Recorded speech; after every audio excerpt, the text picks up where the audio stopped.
The Newspaper Proprietors Association of Nigeria recently held a town hall meeting to discuss the removal of fuel subsidy. At that debate, due to the limitation of time, I could not clearly articulate my proposed transportation policy. However, today I will explain in clear terms what I propose to the federal government of Nigeria. It is to be known as the Ben-Bruce Plan, subsidizing the poor. A good plan is only as important as the willingness to execute it. Since independence in 1960, successive administrations have paid little attention to the poor. Government have played the role of Robin Hood in reverse. They have taken from the poor and subsidized the rich. I urge the federal government to reverse that role and play the real Robin Hood and take from the rich and give to the poor. This simply means that they must ensure that the rich make the same sacrifice that the poor have made and continue to make. After all, it is not a sin to be poor. The government of Nigeria must practice what it preaches. You keep telling me this and telling me that. You say once I'm with you, I'll never go back. You say there's a lesson that you won't achieve. Well, here I am, baby.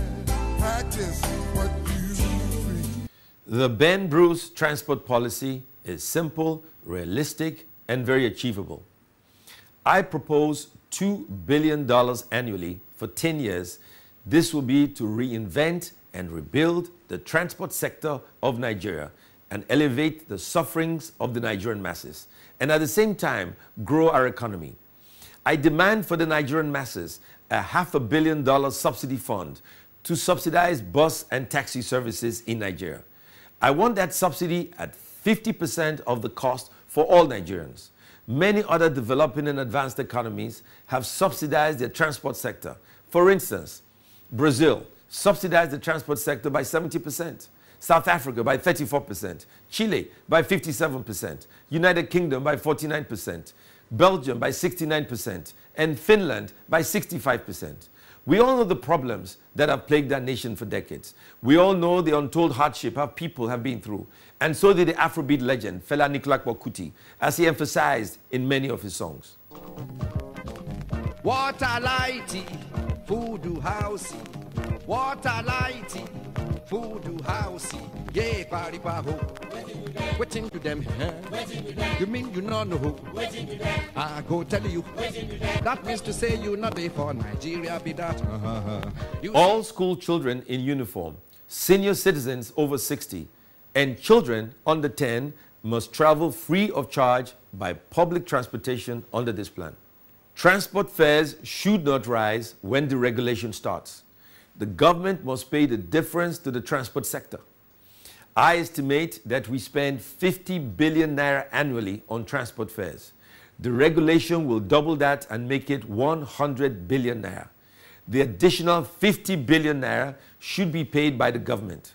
And equally important, I propose an additional $500 million annual intervention fund at 5% interest over 5 years, provided by the banks and guaranteed by the federal government to be used to buy fuel-efficient cars and buses.